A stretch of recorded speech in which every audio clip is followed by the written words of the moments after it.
राम राम हरियाणा। मैं हूं दुर्गेश पांडे आपके साथ। बुलेटिन की शुरुआत करेंगे इस वक्त की बड़ी खबर से। इस वक्त की बड़ी और अहम खबर हम आप तक पहुंचा रहे हैं। रेवाड़ी और आसपास के इलाकों में बारिश, ओलावृष्टि के साथ हुई झमाझम बारिश, भीषण गर्मी से लोगों को मिली राहत।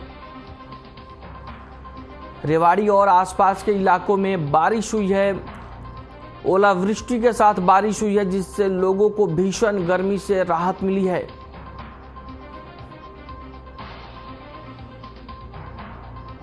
भीषण गर्मी से लोगों को मिली राहत, ओलावृष्टि के साथ हुई झमाझम बारिश। रेवाड़ी और आसपास के इलाकों में बारिश, ओलावृष्टि के साथ हुई झमाझम बारिश, भीषण गर्मी से लोगों को मिली राहत। ओलावृष्टि के साथ हुई बारिश। रेवाड़ी और आसपास के इलाकों में बारिश, भीषण गर्मी से लोगों को मिली राहत।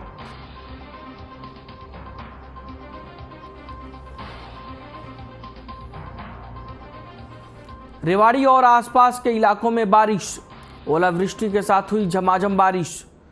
तस्वीरें आप अपनी टीवी स्क्रीन पर देख सकते हैं। तस्वीरें रेवाड़ी की है, जहां पर झमाझम बारिश हुई है, ओलावृष्टि हुई है। तस्वीरों में आप साफ तौर पर देख सकते हैं किस तरीके से बारिश हो रही है, ओलावृष्टि हो रही है और लोगों को भीषण गर्मी से राहत मिली है। तस्वीरें रेवाड़ी की हैं, जहां पर मौसम ने करवट बदली है। वहीं हरियाणा के मुख्यमंत्री मनोहर लाल ने प्रदेश के आखिरी छोर पर राजस्थान की सीमा से लगते महेंद्रगढ़ जिले के गांव निजामपुर सहित क्षेत्र के 9 गांवों में पानी की समस्या को दूर करने के लिए 34 करोड़ रुपए की योजना को मंजूरी देने की घोषणा की।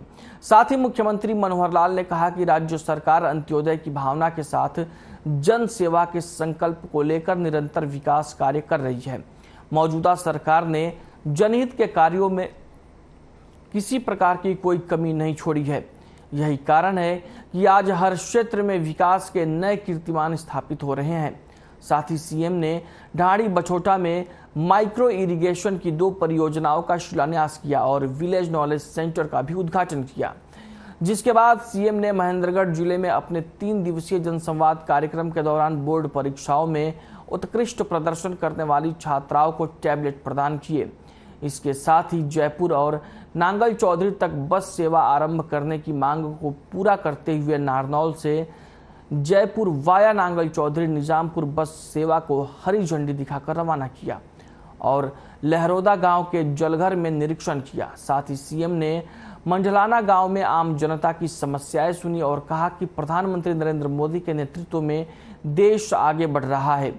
इसके बाद मुख्यमंत्री मनोहर लाल सिहमा पहुंचे और गांव में बाबा खेतानाथ मंदिर में मत्था टेका।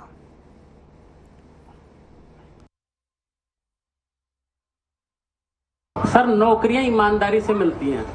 नौकरियां पहले क्या होता था जी, नेताओं के पास नौकरी की सिफारिश की पर्ची के लिए जाते थे देने के लिए कि साहब नौकरी लगा दो।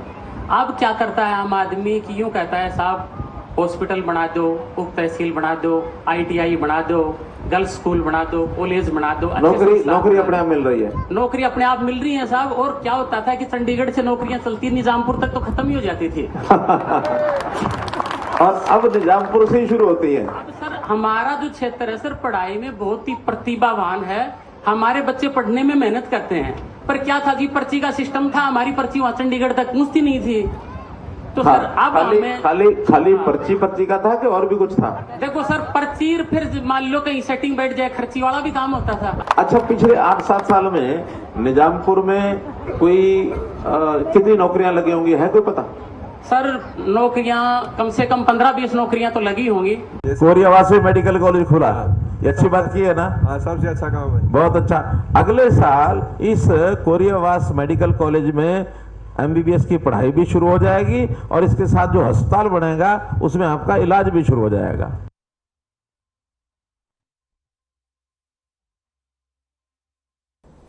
वहीं चरखी दादरी पुलिस ने 2 अलग अलग मामलों में धोखाधड़ी करने वाले आरोपियों को गिरफ्तार किया है और 11 लाख रुपए बरामद भी किए हैं।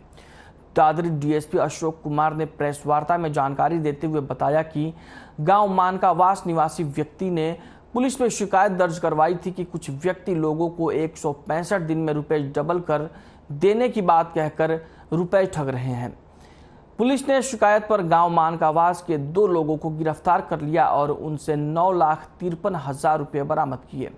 वहीं दूसरे मामले में गांव फतेहगढ़ निवासी राजकुमार ने शिकायत दी थी कि एक व्यक्ति आर्मी में नौकरी लगवाने के नाम पर रुपए लेकर लोगों को ठग रहा है। पुलिस ने इसकी सूचना मिलते ही पुलिस अधीक्षक निकिता गहलोत ने 2 टीमें बनाई। पुलिस ने दबिश देकर धोखाधड़ी करने के मामले में 3 लोगों को गिरफ्तार कर लिया और इनमें कुल 1,50,000 रुपये भी बरामद किए। पुलिस ने न्यायालय में पेश कर 4 दिन की रिमांड पर लिया है आरोपियों को और पुलिस जांच में मामलों की लगी हुई है।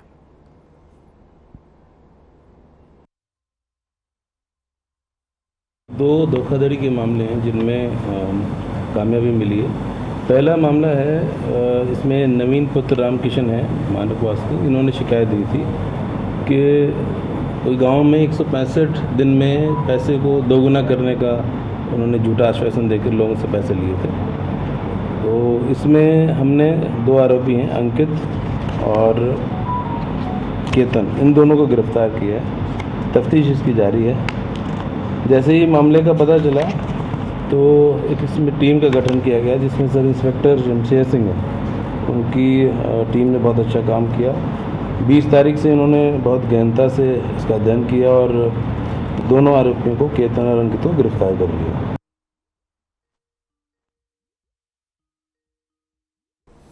आज के दौर में महिलाएं किसी से कम नहीं हैं और उन्हें कमजोर समझना किसी पर भी भारी पड़ सकता है। ऐसा ही एक मामला सेक्टर 23 की मार्केट में देखने को मिला, जब मार्केटिंग में जॉब करने वाली एक युवती जूस की दुकान पर जब जूस पी रही थी तो 2 मंचलों ने उससे छेड़खानी करनी शुरू कर दी, जिसके बाद युवती ने पुलिस को फोन कर दिया और उन मंचलों के पास जाकर जब पूछा कि ऐसी हरकत करने की उनकी हिम्मत कैसी हुई तो उन युवकों ने उस युवती पर हाथ उठा दिया, जिसे देखकर कुछ लोग सामने आए तो उनमें से एक युवक भाग गया जबकि एक को पकड़कर पुलिस के हवाले कर दिया गया।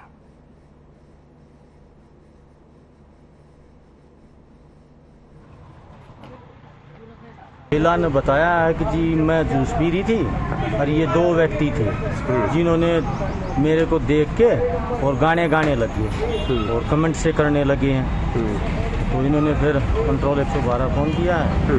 हम मौके पर पहुँचे, वहाँ देखा, इस मैडम से बात करी। मैडम ने बताया कि हम इसको, मेरे साथी थे, उनमें आके इनको घर पे ले आएगा।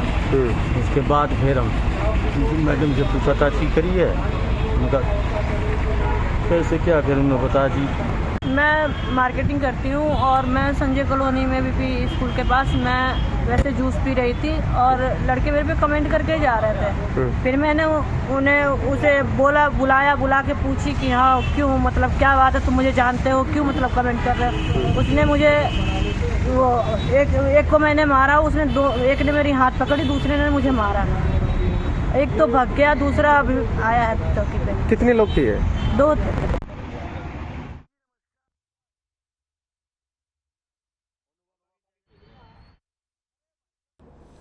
बहादुरगढ़ में लव जिहाद की आहट सुनाई देने लगी है। बजरंग दल, सनातनी रक्षा दल और विश्व हिंदू परिषद से जुड़े कार्यकर्ताओं ने पत्रकार वार्ता कर इसका खुलासा किया है। पत्रकारों के समक्ष एक पीड़ित को भी पेश किया गया जिसकी पत्नी को अहमद खान नाम का युवक है जो राजू बनकर बहला फुसलाकर अपने साथ ले गया।